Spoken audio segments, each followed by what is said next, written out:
Good morning, ladies and gentlemen, and welcome to this UDA dialogue. We are privileged to welcome two distinguished leaders and visionary leaders, Right Honorable Richard Todwong, the SG of the Uganda's National Resistance Movement, and the UDA's Secretary General, Right Honorable Senator Hassan Omar Hassan. Now, join us in extending a warm virtual welcome to our two guests as we explore the Pan-Africanism in today's century. Now, karibu sana Bwana SG and tusanyuse okulaba. That's what Thank you so much. Thank you for speaking Luganda. Barahenyo, nashukuru sana. Thank you so much for being here. Karibu sana Bwana SG as well. Thank you very much. And I'm also honored this morning to host our brother Richard Todwong, who's been a comrade in struggle for many years, and his delegation who've honored us courteously by visiting the United Democratic Alliance. Okay, thank you. Now, we'll speak a little about the Right Honorable Richard Todwong's journey. It dates way back from Makerere University as a student leader, where he was involved in politics. He has been an economist in the Uganda Revenue Authority. He's been a member of parliament. I can see that he has and he holds many hats when it comes to politics. He's been the special presidential advisor in northern Uganda as well. He's been a minister without portfolio since 2011, a deputy secretary general in Uganda, and now the secretary general in Uganda. Now, so, as we talk about Pan-Africanism, now, how do you interpret Pan-Africanism in today's context? And now that Africa has a united vision of a United States of Africa, do you think the vision still holds or the focus has shifted? Thank you so much, and once again, thank you for inviting me to Kenya and to share this wonderful platform with our comrades who are watching us online. That's a very good question, and when we speak about Pan-Africanism, it is a deep-rooted subject that we, the African people, should take it seriously, because it speaks to our heritage, it speaks to our origin, it speaks to everything about who we are and what we should be. We have encrypted this in our policy and pillars as the party, that we speak about Pan-Africanism as one of the key things we promote in NRM. Because we know that the African people, other than the divisions that were created by colonialism, we are one people. If you look at the borders between Kenya and Uganda, the population that is in Uganda have their brothers and relatives in Kenya. If you see Busia, you see Malaba, you see Mbale, all the population along the border, they have families across the border. And so when we are doing our activities in Uganda, we allow relatives from Kenya to also cross into Uganda. The same with what we have with the South Sudan.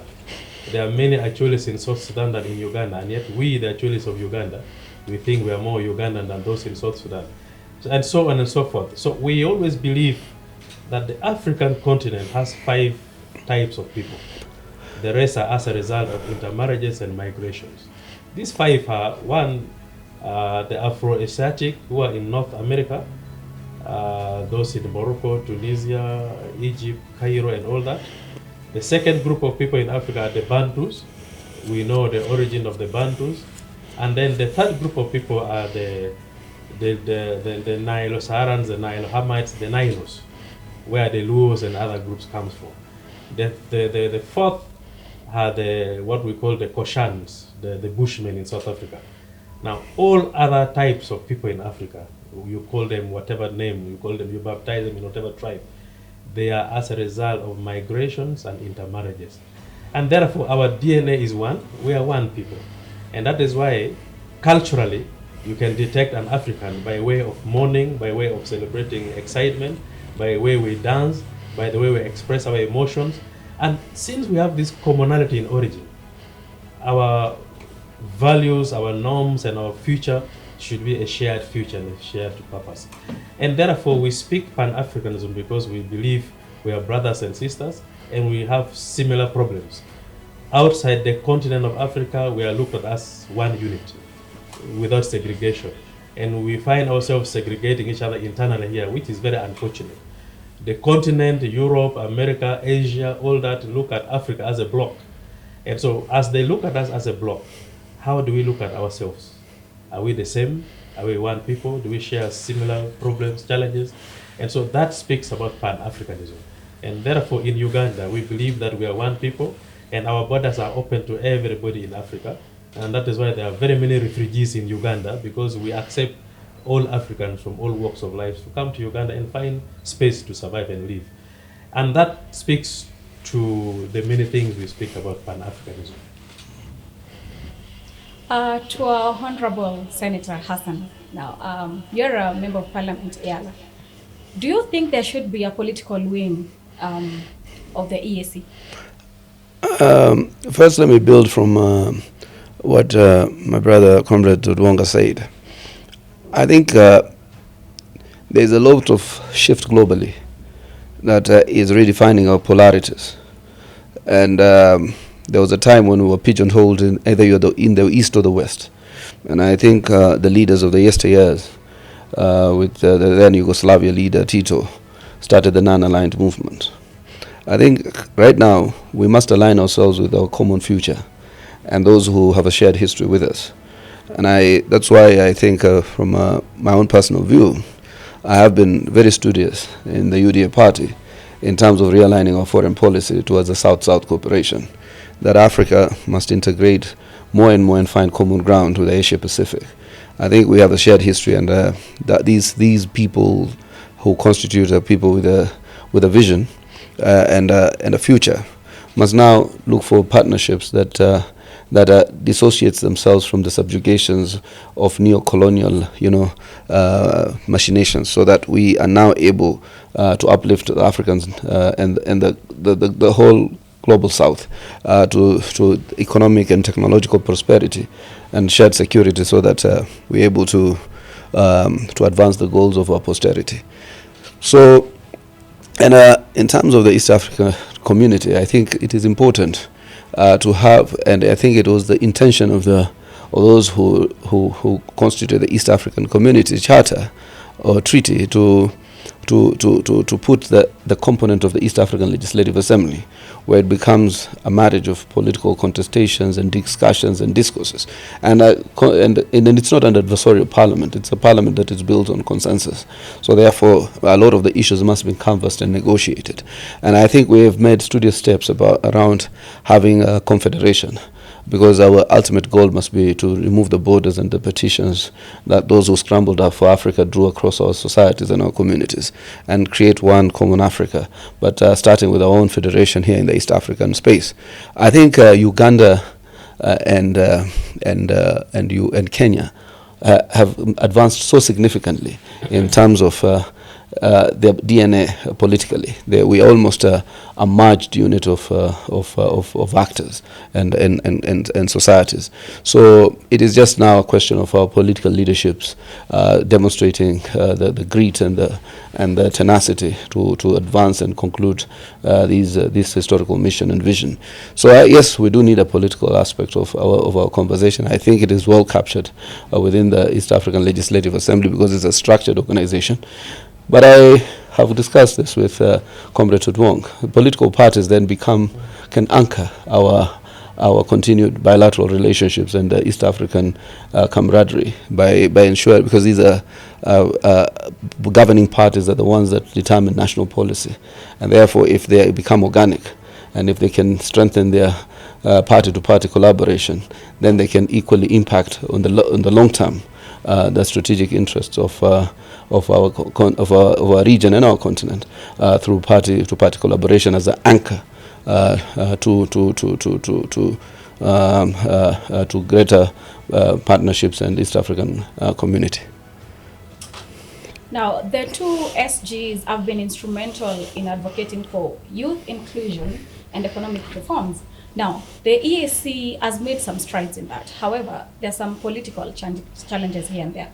Now, what do Kenya and Uganda counterparts need to do in deepening the regional unity through political parties? We can start with you, Honorable Tudwong. We have been in this struggle, me and my brother Secretary General of UDA here for a long time. From I think 1998, when we were student leaders.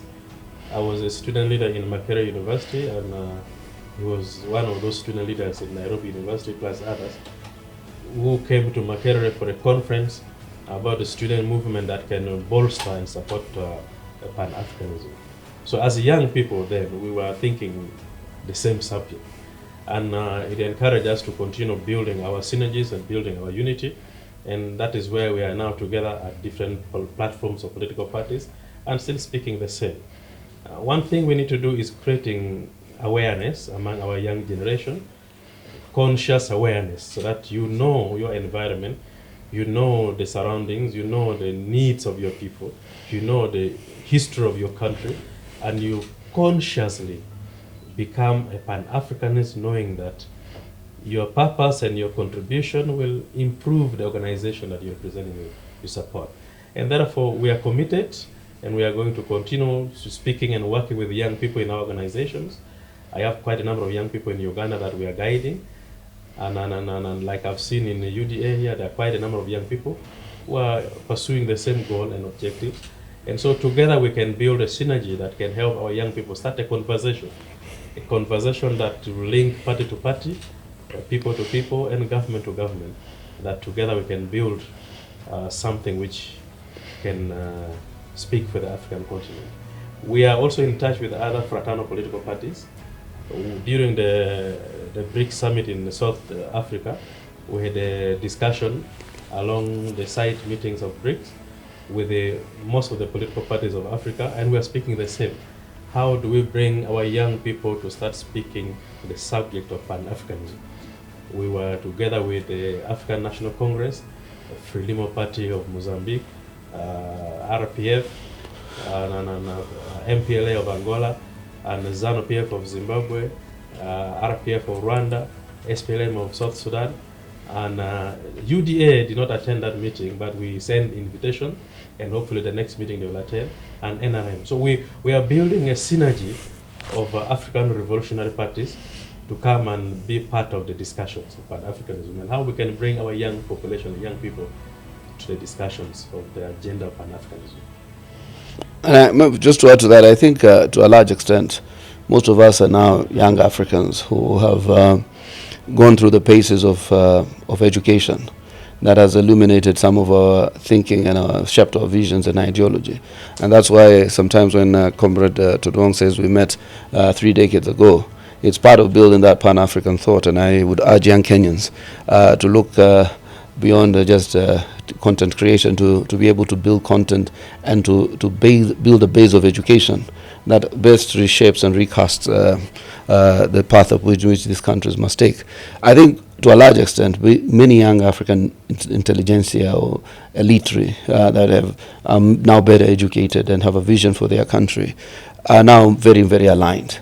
It's not those yesteryears of coups and counter coups of interference in our search for Pan-African unity and the Pan-African ideals of United States of Africa, and building a common front in terms of our economy, our social structure, our security, and our technology. So I think what then needs to happen is for these parties to be the engine that catalyzes and fast tracks these ambitions, the visions of Gamal Abdel Nasser and Kwame Nkrumah and the rest of them, and Mwalimu Julius Nyerere. I think what we need now is for parties to be able to build a common policy framework that could influence national laws and programs that now fast track our unification and our kind of amalgamation of common interest.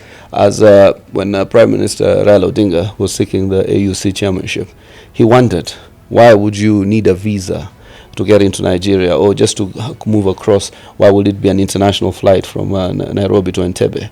These must be now things that we need to discuss also as part of our regional integration to ensure movement of goods, services, of human persons is made much easier. So I think there are low-hanging fruits that can bolster the integration and fast-track our search for Pan-African identity and our common interests. So I regret we were not able to attend that meeting, but I think we are all aligned. And I think in future we'll have more robust conversations. If you have seen, since I became Secretary General, my actions have been very guided by those very policies. We have sought a lot of our partnerships. We have reached out to a lot of both the revolutionary and the independence parties to try and see whether we can have a joint, program and have synergies and build greater camaraderie so that we can pursue these goals further. You have seen also our trips beyond the borders of Africa intended to build those kind of synergies with the CPC and other parties that have a shared history and have a common future in terms of our economy and building the wealth and the health of our people. Now, I think the similarities between the two parties is you've revitalized the party's strategies, and one thing I've seen is you've also leveraged on social media when it comes to community engagement and the youth inclusion, and we say kudos to that, because a country that doesn't have the voices of the youth then goes in the wrong direction, right? Senator Hassan, do you think so? That the youth should be included more and more, and especially in the political borders? The youth. Maybe I can say something before Comrade Senator comes in. Being young is beautiful and nice, but being young is a transition. You're not going to be young permanently. And so we're asking young people to be inquisitive as being young. You should start asking very objective questions that challenges the theories you have learned during your times in schools.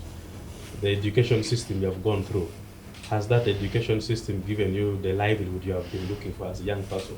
Because you might be throwing your emotions to a wrong person or to a wrong organization, when actually the institutional framework that you have gone through that has built you as young up to where you are could have been the problem. So we need to start asking very objective questions, challenging the theories, challenging the lessons you have learned, asking questions around things that you see affecting you as a young person. Then you work with the party, you work with the leadership, you work with your government to try to address some of these issues.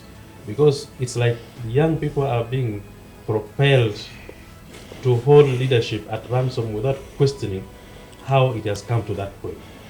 In Uganda, we realized that we inherited an education system that was training young people for a long time to be servants, to be job seekers, and therefore we have an economic growth which does not match the needs of the majority of the population, because the skills that the industrial sectors requires are not the skills that are being taught in schools. So we are trying to change our curriculum to respond to the needs of the market, to respond to the needs of the economy. And I see that could also be the challenge with Kenya. And therefore, this mass number of young people that are out there, it is a responsibility for we leaders to see how we can make them more responsive to the economy, responsive to themselves and to their needs. And therefore, being young is a transition. Be young, but be conscious as a young person, because what you do as a young person now will follow you as an adult. We were young, we were student leaders. What we did as student leaders has brought us to where we are now as Secretary Generals of different parties. So follow that and you'll be a responsible citizen. Yes, clearly, he has told us, the youth, to make sure that we're inquisitive, right? And I think with that, SG. I really like what Comrade Tudong here has talked about. The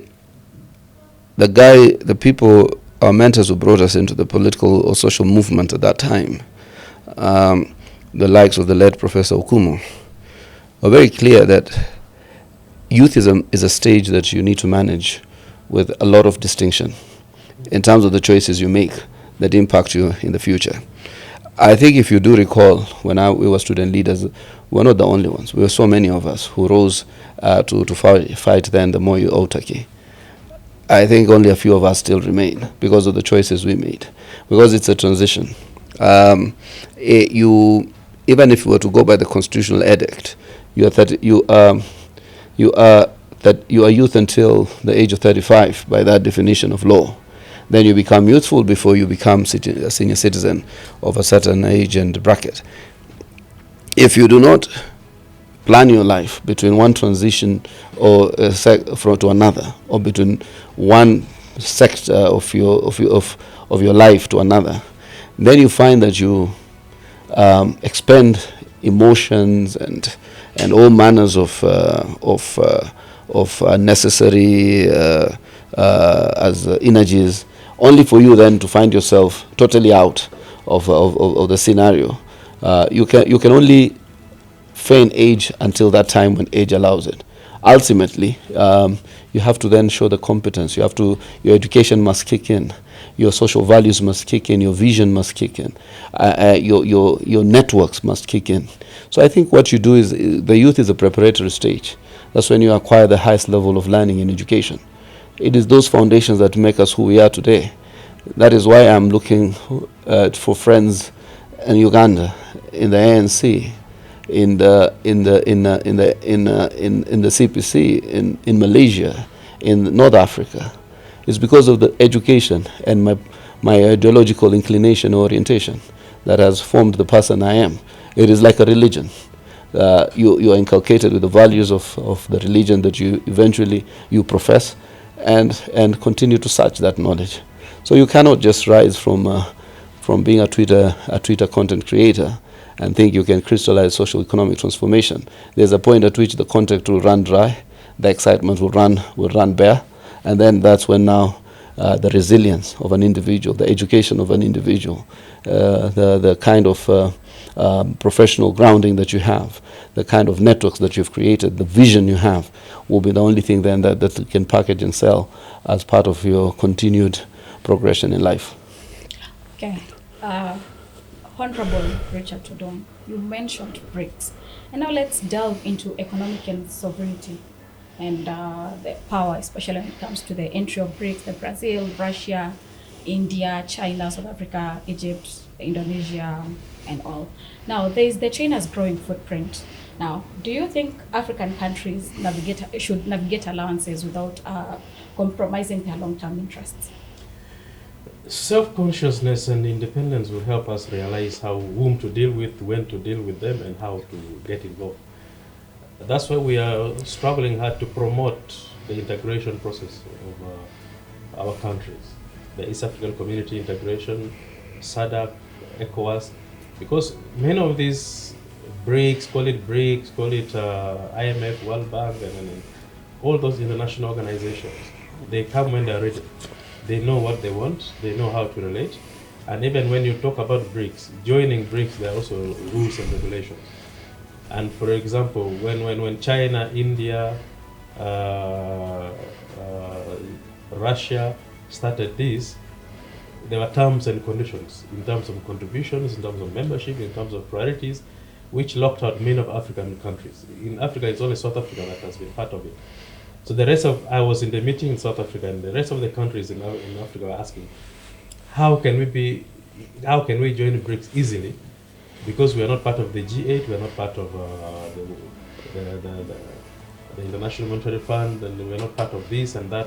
And therefore, we thought we can be part of BRICS, and there are terms and conditions of joining BRICS which are also prohibiting most of African countries to join. And so it's easier to join such organizations when we have a bloc.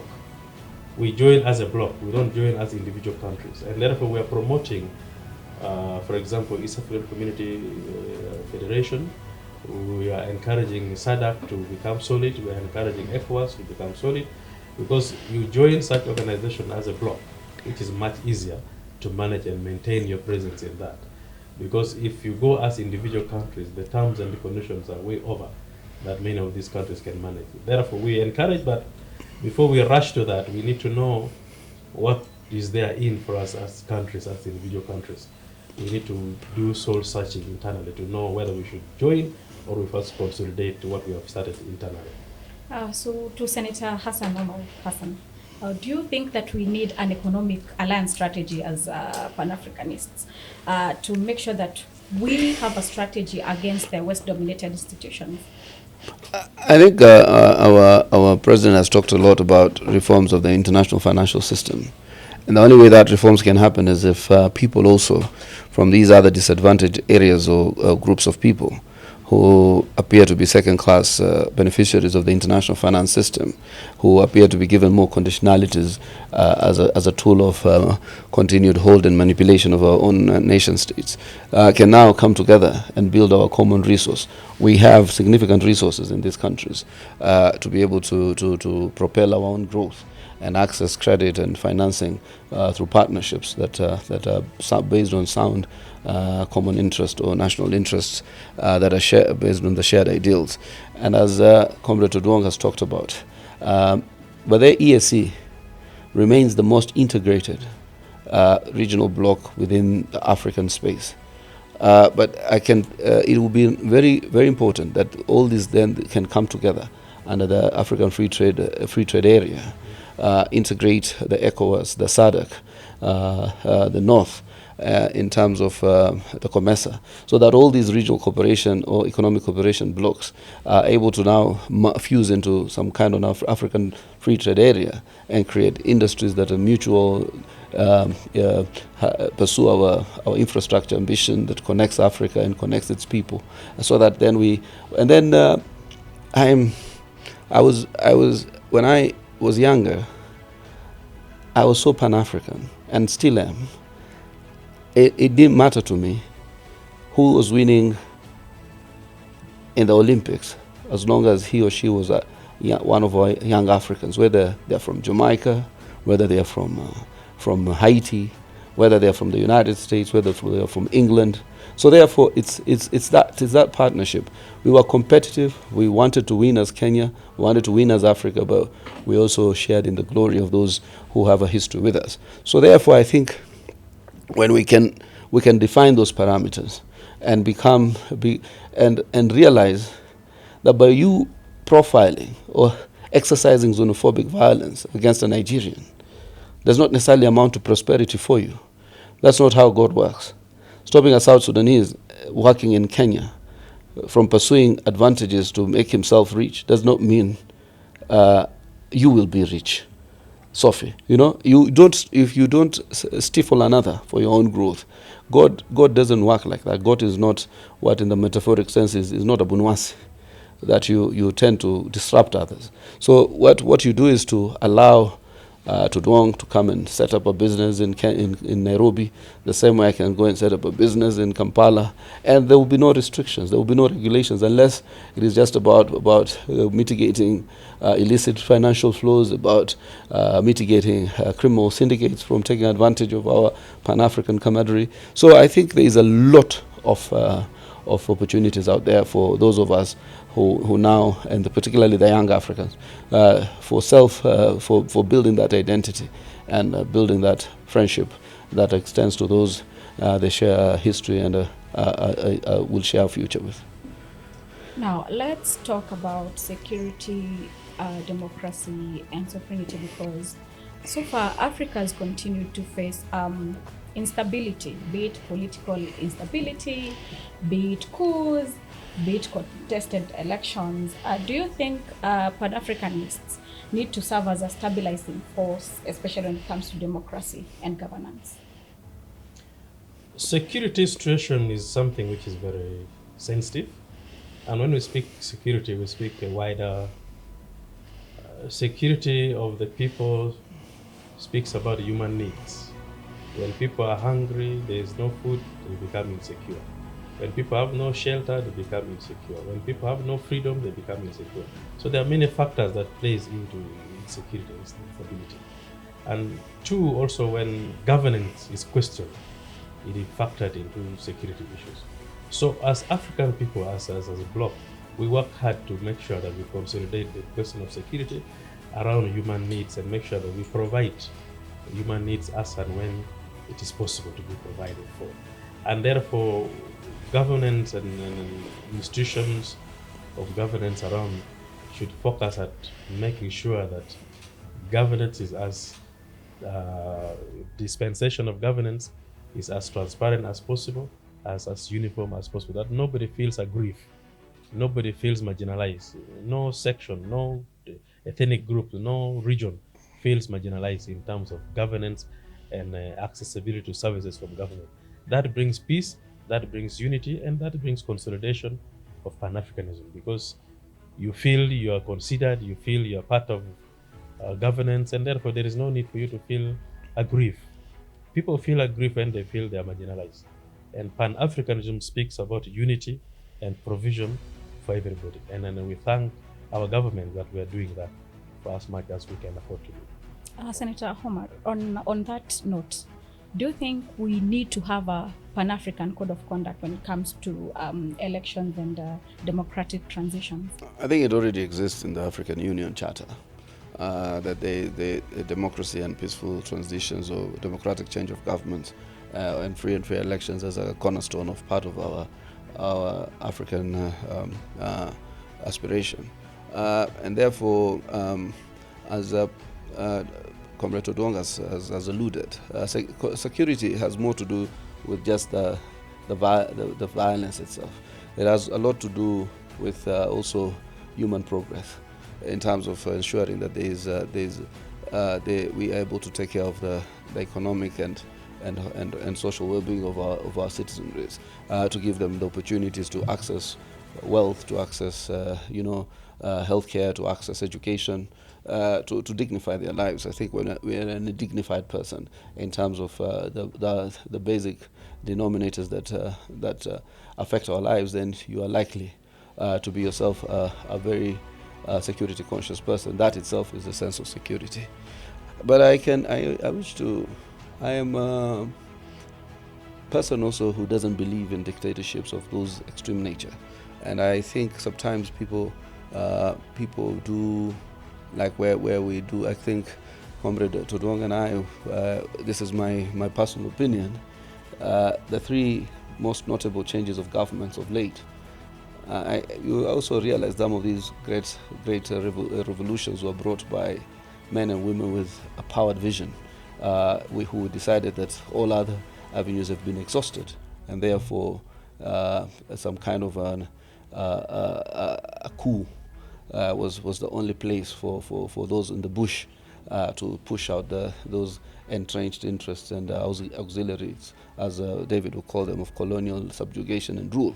So I think there is a way in which I associate largely with some of the narratives of some of the new young leaders that have emerged in Africa, in Burkina Faso, in Niger, in Mali. I think those young leaders are speaking the language of the majority of the African masses. And I think I would advise the African Union chairman to bring a motion to readmit them back to the African Union, so that they can also have the input of the larger East African continent, and be brought back into the community of nations, so that we can progress moving forward, and maybe with some transition plans of how they will transit into democratic rule. The Gabon did it at a much faster rate. They still need to put some institutions and a transition plan, so that we can continue to do the normal life of the African Union and the African continent.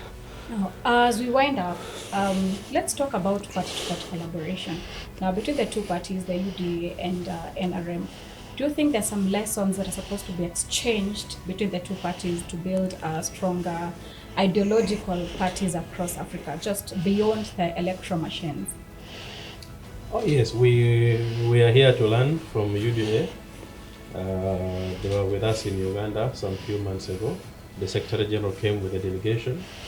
We are here to share notes, to compare notes, because we believe we have similar issues to address in terms of governance, in terms of party building, in terms of party infrastructure, in terms of membership and discipline. So we are here to learn, because as parties in government, we have a lot on our plate than any other person. So it's only good that you learn from a comrade. And my few days in Nairobi has really benefited me and my party. I have learned a lot from my comrade and all the colleagues that have hosted us. We had a very deep discussion with the Economic Council. We visited the governor of Nairobi. I was also learning on how Nairobi City is being managed, and the issues of employment, issues of social services, garbage collection and recycling. I'm taking it back home to my city, Kampala, because we have similar problems, and therefore it's a lot that we have learned from each other.